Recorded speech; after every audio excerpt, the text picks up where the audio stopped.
Hi guys, right, continuing on from my last video. Where did we leave it? We had a problem with the what did we have a problem with? The bar that stops the brake drum spinning. It was too close to the wheel.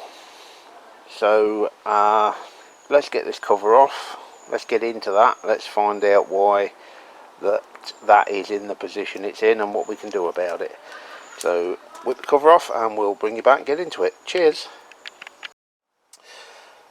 Right, problem solved. As you can see, I hope you can see, but now there is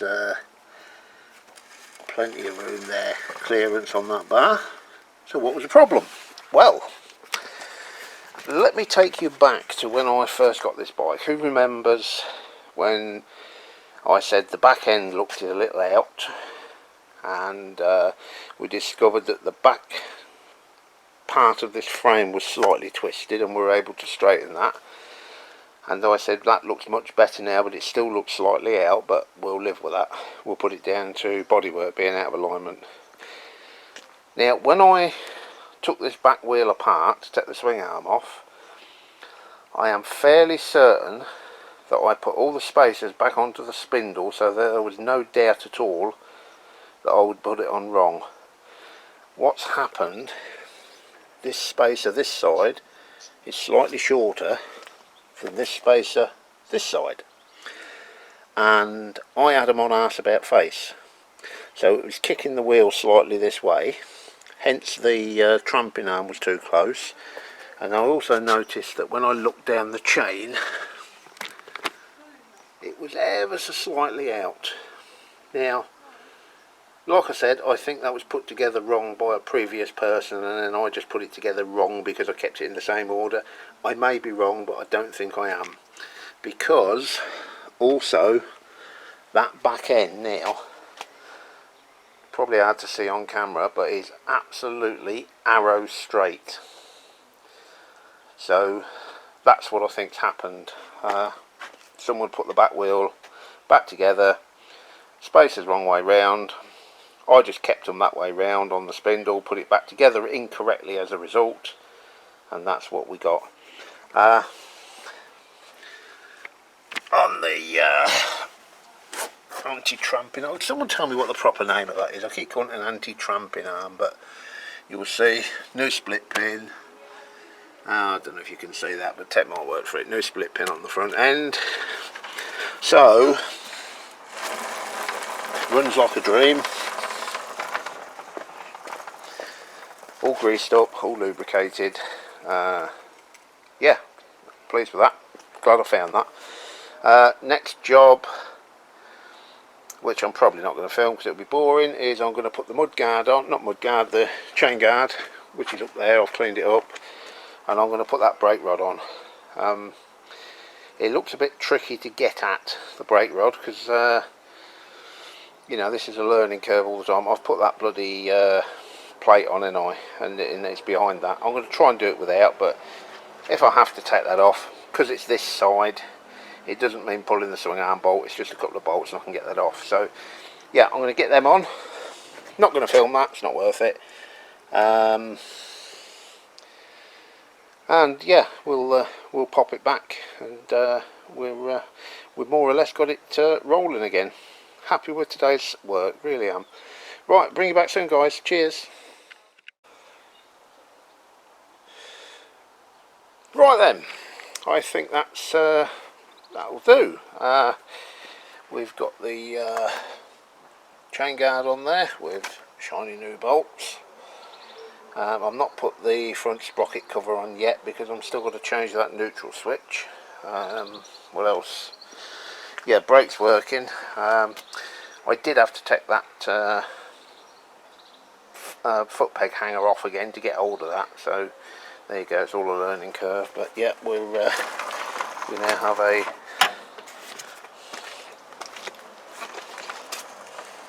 functioning rear brake.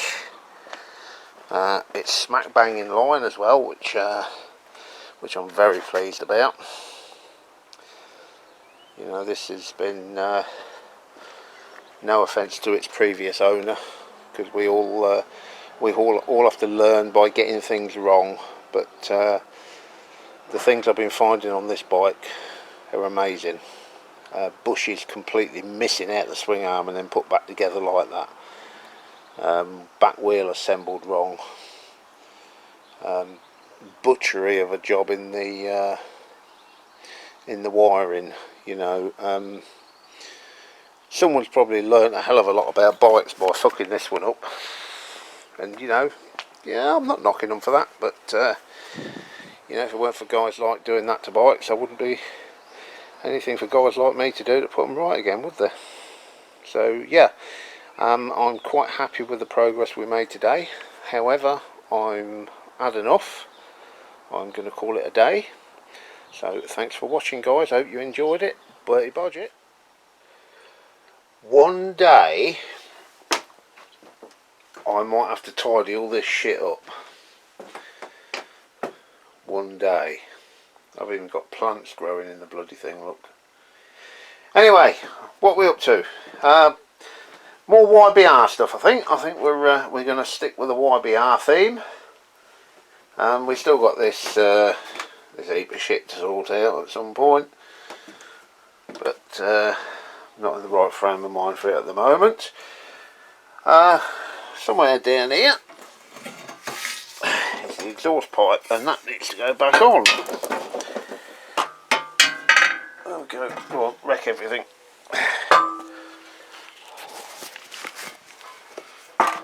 So yeah, it's not in bad shape.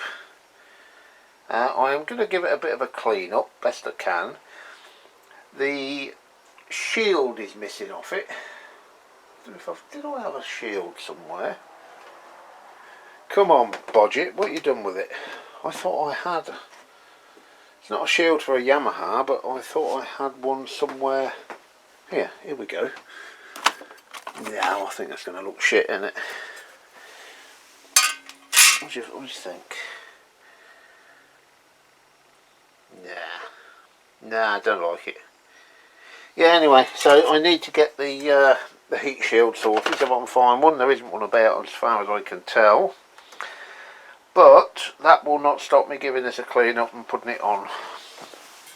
So let's go out to my plastic storage thingy that I tend to use as a workbench. Yeah, I'm going to let's make a start on cleaning that, which you obviously don't want to see, so I'm not going to film it.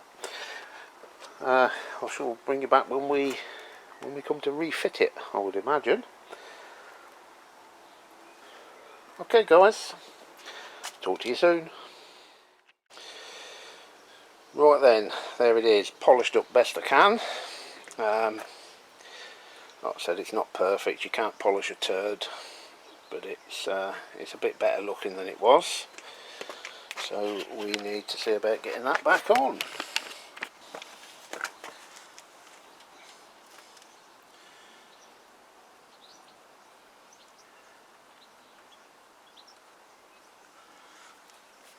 Reusing the old exhaust gasket.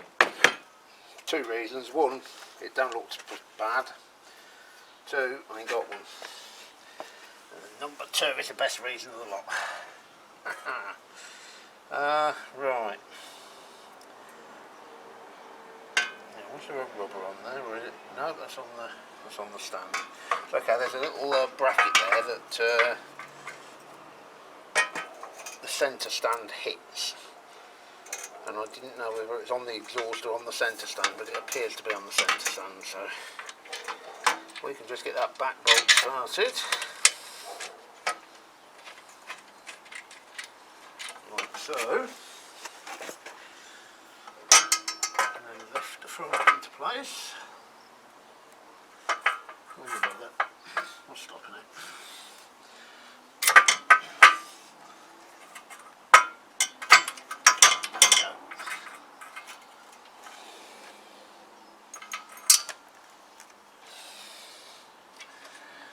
Find an Allen key that will fit, because obviously I'm prepared as usual.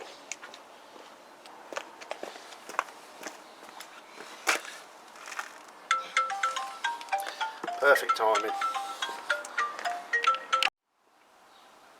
And we're back. Right. My work's ringing me up with tomorrow's start time. Yeah, so I have to work Sundays. Bummer, innit?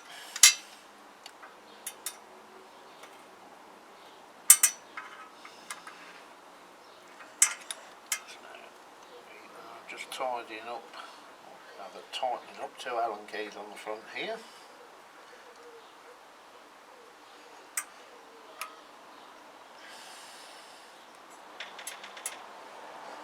And this back one is a particular bugger to get hold of. Oh, should I bring you in for a look? Might as well. No good over there, are you?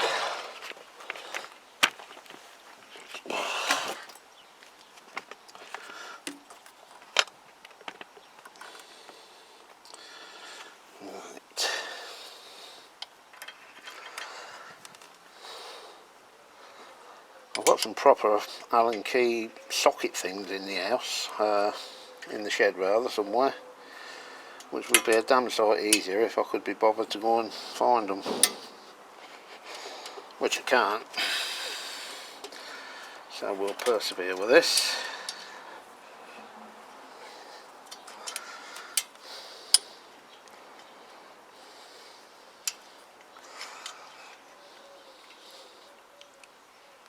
One's tight.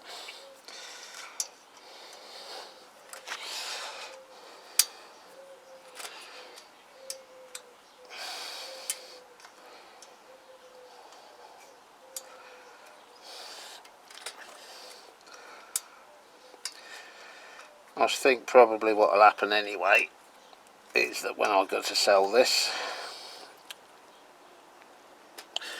it will end up in the hands of some young lad who will have heard from his mate that if you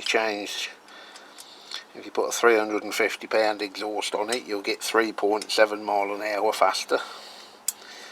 So the exhaust won't be staying anyway. Do you think I'm being a tad cynical?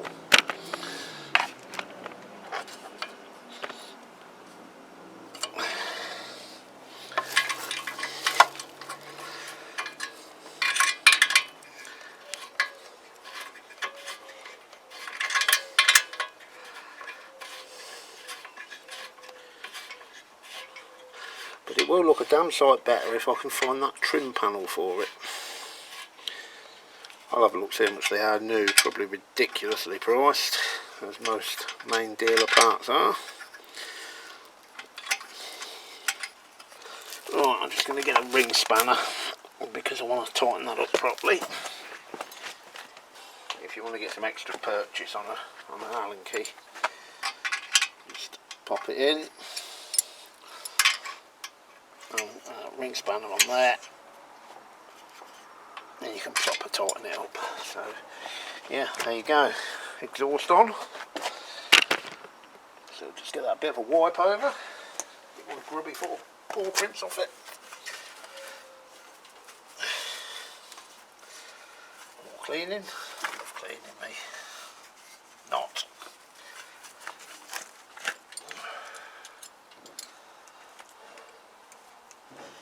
So there we go. What next?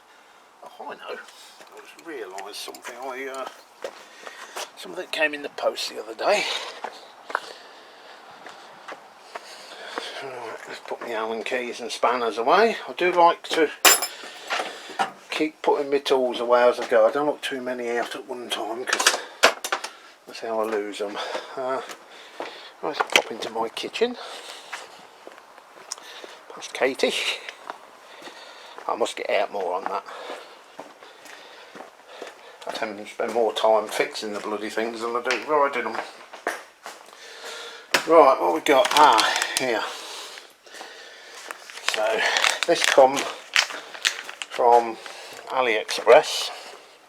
It's a Kickstart rubber and a gear change rubber. I think it's about £3, £2.50, £3. Don't need the gear change rubber because the one on it seems to be in good shape. and that's probably far better quality. So I think, and I'm not 100% sure, but I think it's an MOT fail not to have a Kickstart rubber on.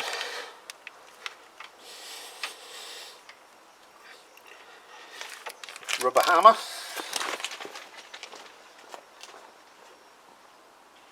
I think I said earlier I've got the foot peg rubbers on order, but they're not shown up yet. So.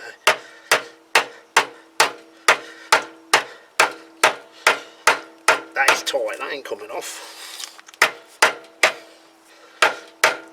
Well, it ain't going on either, so.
Haha!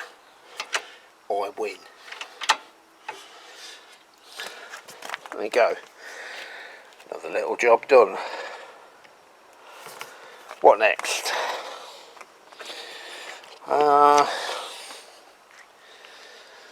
Foot pegs, rear foot pegs. Let me see if I can dig them out. They probably got some cleaning and painting, but let me dig them out, see what they look like. Back soon. Right then guys, as you can see, the cover's back on. I didn't put those foot pegs on because they need a bit of cleaning and tidying up, which I couldn't be bothered to do now. So I'm decided to call it a day, bugger it. Next video I do, I'm probably going to be doing some more work on the Tamaretti. I'll keep plugging away at that, doing bits and pieces, so there's a bit more to come on that. Probably also going to crack on with the, see if we can get the clocks back on here. You may remember I fucked about with them second-hand clocks I bought. I think I got them in here somewhere, let's have a look. Yeah, there we go. Yeah, I got some really trashed, genuine but really trashed YBR clocks, and then with those and the cheap nasty Chinese copies that I bought, I've cobbled together some clocks there. Don't know if they work or not. We'll find out when we put them back on, won't we? I'll do that live, we'll find out together. Anyway, for time being, I'm going to call it a day there. Hit subscribe, help me out, always does. Like, comment, whatever. And if you hit the little bell symbol, you'll be notified when I upload another video. Thanks guys, this is Bertie Bodgett signing off. Cheers.